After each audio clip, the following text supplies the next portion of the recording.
Hi, my name is Penny Owen. Welcome back to Successful Kids, Successful Schools. This is Bill Cecil. And last time we talked about ourselves and how we're old and how our goal is to inspire and entice you to want to think outside the box about education.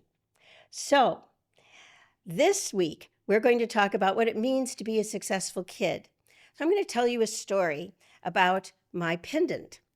So I don't know if you can see close enough to see my pendant, but this is the story of my pendant. So I had two friends who were insane buyers. They bought anything. They were nuts. They were shopaholics. On the other hand, I don't buy anything unless I try it on 3 times. I go back, I go, okay, I know I'm gonna get this. Okay, so they wanted to go to a rock show. And I'm like, oh dear God, you're so nuts.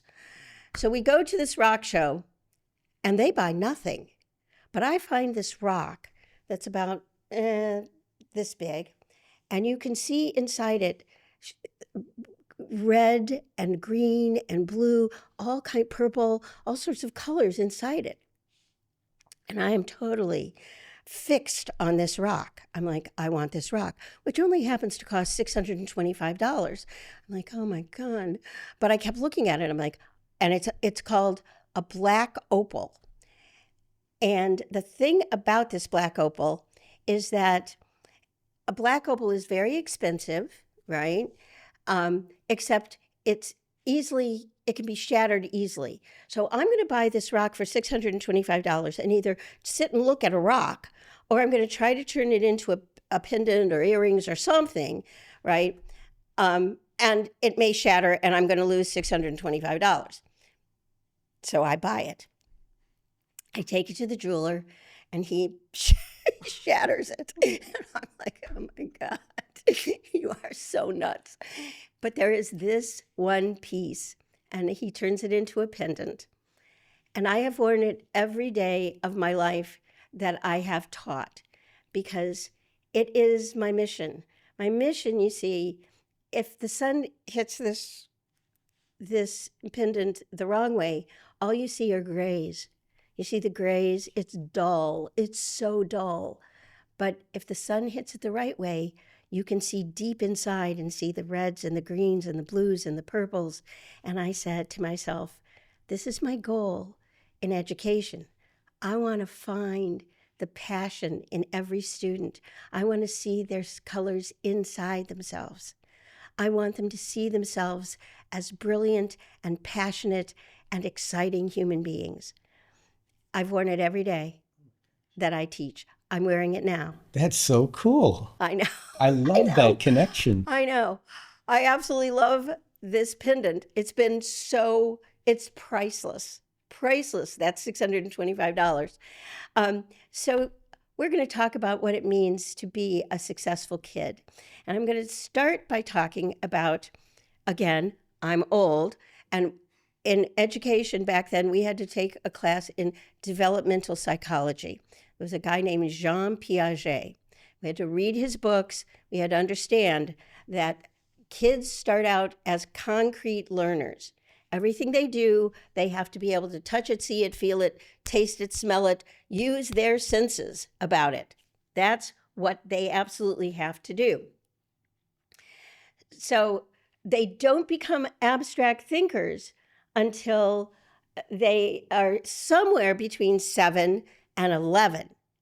So yes, indeed, there are 7-year-olds who can take a Scantron test and get that it's important. But for the most part, a Scantron test is an abstraction of an abstraction of an abstraction. Reading is an abstraction. I want to make it clear how many things are abstract that a lot of kids just don't get until they understand the concept of abstract thinking. Okay, so in elementary school, we must focus on concrete learning. We must make it immediate. We must make it visual. We must use all the senses so that a kid knows they're successful. And not only that kid knows they're successful, but all the other kids in the classroom can see it too. Mm-hmm. It's right there in front of their eyes. We want to build skills that I can tell. I did this kind of concentration one day. I wasn't very good at it, but I got better, and I know it. And not only that, everybody else in the classroom knows it. I am building a successful kid, and making a successful kid means that kid is going to like learning. They're going to be motivated. They're going to be engaged. They're going to say, I can find more ways that I can be successful in this immediate moment. Mm-hmm. So saying that, we're gonna tell some stories about successful kids. Now, Bill talked about this last time when he talked about himself. You know, he was his sisters were successful because they were good readers, or they were good this. Or Bill, who had double vision to start his life, had a problem with learning that just made his teacher say, oh, you're not as good as your sisters. Probably the biggest sin you can possibly make to a kid. It was for me. Is to mention their siblings. Okay. Being told at 5 years old you're not going to be successful is the opposite of what we're trying to do. The absolute opposite. Yeah. So both Bill and I are going to story tell right now, and I'm going to tell the story of a kid named Nick. And Nick was one of my favorite kids I ever had. And the issue with Nick was Nick came from a really, really, really bad family. I mean, a mom who did drugs. He had a brother and a sister that were younger, all different dads. Mom would run out of money and move from one school district to another school district so she didn't have to pay the rent. So he never got to learn. In a way, he'd always be at the wrong place at the wrong time. It's like, oh, well, we've already done this, but I didn't get it, right? His basic needs weren't being met. At all, right. At all. So he always thought he was dumb. He was very hyper, and he was very vigilant because his family had been taken away from his mom a bunch of times, right? So he was the dad. He was the responsible kid in the family. So I use drama in the classroom, and my drama in the classroom isn't kind of the dumb activities. It's like they create a world of their own. And he was in the 4th grade when I first had him, and he was in a group called the Tlingits. It's an Indian tribe, and they were they had government, economics, and history. Mm-hmm. And their economics was that they were hunters. Well, if you were a Tlingit, you hunted whales, right? So, and I was the whale. I was also the bear. I was also the buffalo. Buffaloes are dumb. Yep. So the buffalo, so if you were a Sioux, the buffaloes just kind of walked around and said, okay, kill me, right? I mean, you just had an advantage. Mm-hmm. If you were a Tlingit, I was fierce. And back then I could be fierce. And you still are. I know. I know, I kind of am. The thing is, the trick to this game is that you can't run away. The kids can't run away. All I'd have to do is go, rah! And they would take off. And I'd go, okay, I won. This was easy. Game over. Game over. They couldn't win. Okay, but Nick was fearless, like you when you were a kid. Yeah, I was. Nick was fearless, and he got his group together. So there were 4 of them. They had to tag me 6 times to kill me, right? And I always beat the Tlingits. I always beat them, right? I knew that the minute they started running away from me, they were toast, and I was going to win, right? But Nick says to his group, we're all going to come in at exactly the same time. We're going to put both our hands out. All of us, 1, 2, 3, go, boom. We're going at you, and we're going to scream, right? So I was like, I couldn't move. Right. I mean, they were all coming at me, and I didn't know what to do. And I'm sitting there going, and he won every time. And the Tlingits, who were almost always the ones that were losing at the beginning of this Yeah. activity, became the winners. Nice. And Nick suddenly was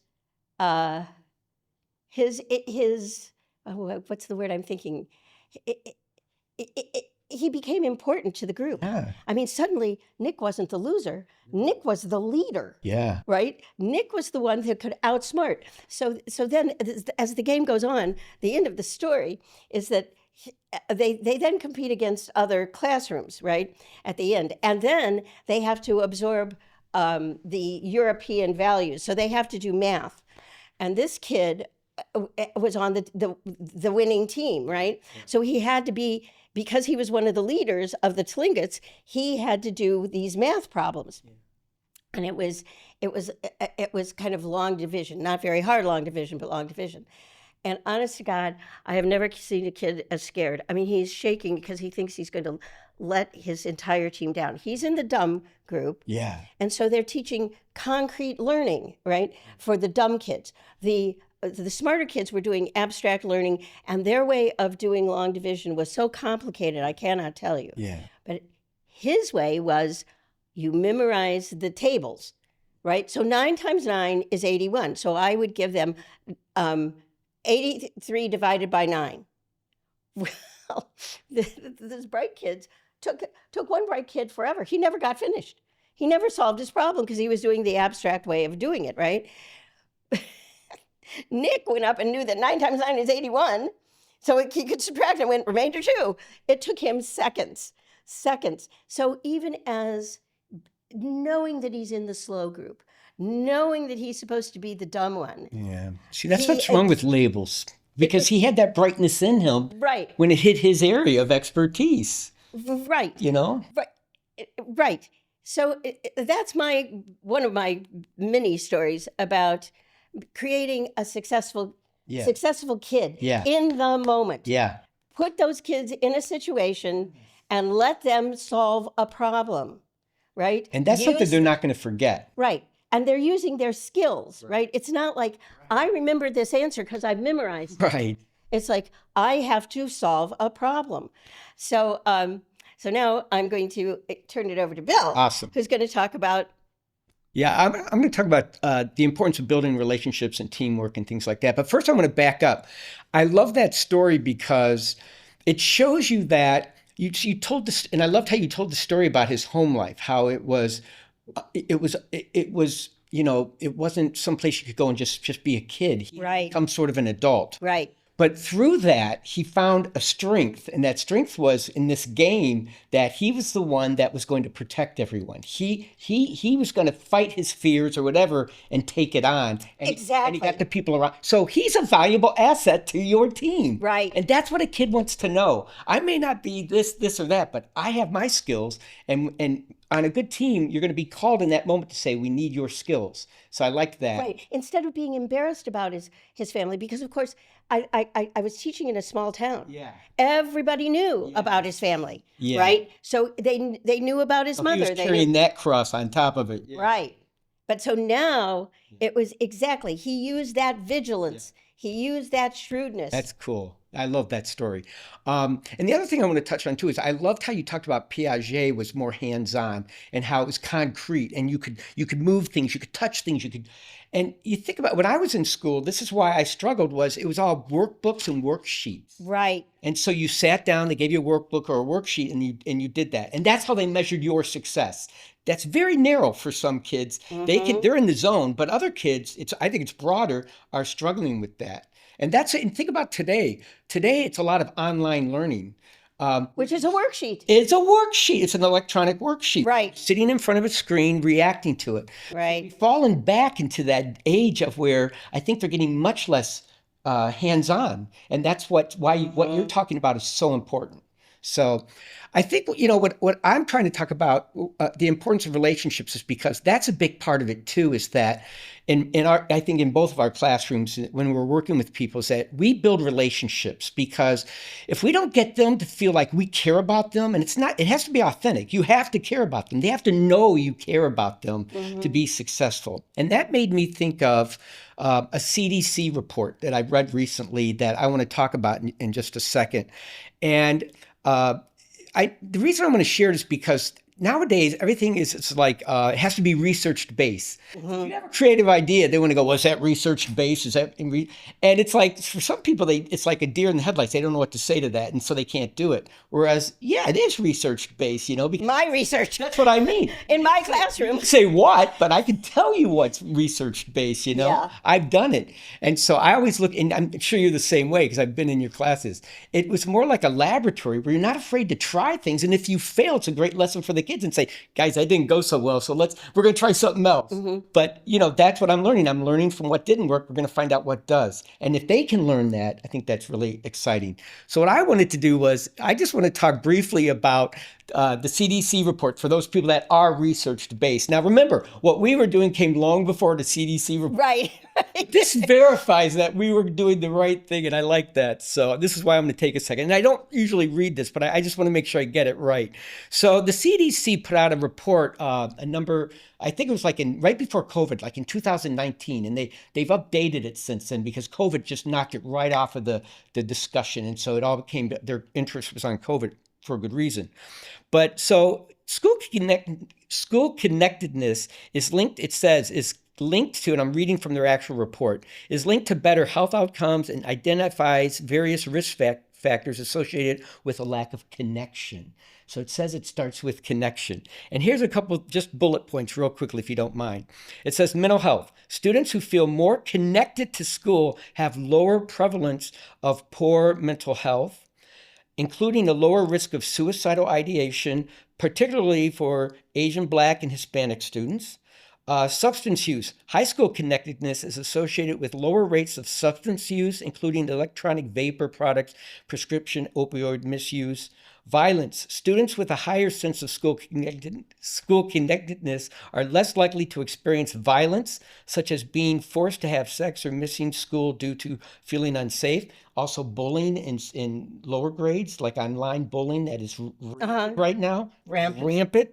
And so, anyways, the other thing I wanted to share with it real quickly is it says that how you can get connectedness. And number one, enhance school climate. Create a safe and supportive environment by focusing on positive relationships and reducing harsh disciplinary practices.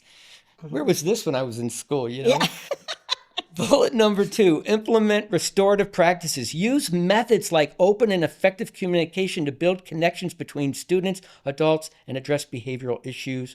Promote social and emotional learning. Integrate classroom instruction and activities focused on developing social skills and emotional intelligence. Exactly what you were doing. And then offer relationship building programs. Create opportunities for students and staff to connect through specific programs and other events. That would be great for after school events, like if you had drama more in some of these places and chances to do that. So anyways, I wanted to share that with you. Now, my dad is a businessman, and he was a big influence, believe it or not, on my teaching. And I'll talk Huge. way more about that as we get further into these episodes. But I remember I would go home and I would share ideas with my parents about my teaching because they were really interested. I was in teaching. It wasn't like, why'd you go into that? It was like, because I wasn't going to be a stuntman, I think. Right. Yeah. But they were like so excited. And I remember I'd always share an idea. My dad would always be, "Tell me, what's your latest idea? What are you working on?" Because you're always talking about building team in your classroom. And I'm like, "Well, I'm going to try this." And he'd say, he says, "The only way you're going to find out is that you got to make sure that the dogs like the dog food. And then you'll know if it's a good idea. And then you can keep it." And I'm like, "What are you talking about? You calling my kids dogs?" He goes, No, it's an expression we use in business. You can talk all you want. You can advertise it all you want. But if the dogs don't eat the dog food, Right. You don't have anything. You have what? And so I was thinking about that as I was thinking about this podcast. And I don't usually do this either, but I keep, and by the way, every teacher should do this. Every educator should do this. Throughout my career, I kept every piece of note cards, letters I got from students, parents that wrote a note. It wasn't just Mr. Cecil, have a nice day. I'm not going to read all this to you, but this was a nice thought out letter. And they didn't even sign it. So I don't even know who sent me this, but they meant enough to send it to me because they said in the intro over here, it's talking about, I've only sending this to a few of my teachers. I had many great teachers, but only a few, several or a few, I think she used, that were made a lasting impression in my life, not just in my work, but in my life. And so she sent this to me, and she wrote specifically one paragraph that I love. And it says, it's talking about how I used some of the things I'll talk about down the road, so I'm not going to get into that. But she said, you did another thing for me. You didn't refer to us as a class. You refer to us as a team. For the first time, there didn't seem to be a huge gap between the students and the teacher. We were all in this together, one of the same. You made it clear our success was interdependent upon each other. You made it easy to learn while having fun. You made us eager to learn. And so what I like that is that it's the proof in the pudding. And that's Right. why I encourage you to keep The dogs ate the dog food. ate the dog food. They gobbled it up because they were Right. so hungry for that dog food.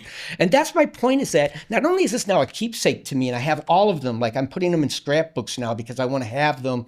I don't want them boxed away like I have in boxes or in file that I kept in my file cabinet. But even on bad days, I'd go and pull one of these out and remind myself, you're doing the right thing. Stay on the path. Because there's a lot of pressure sometimes that you got to do it a certain way. And today, that pressure's even worse in some classrooms. So keep these notes. Don't be afraid to take risks. Try something, but you've got to start with relationships, because if a kid can come in your room and know every day that you like them, that you want them to be there, truly they can feel that you care about them, which I'll get more into, then this is what we got to do in our classrooms. Build the relationships, get them more engaged, get them doing things that allows them to experiment with their skills.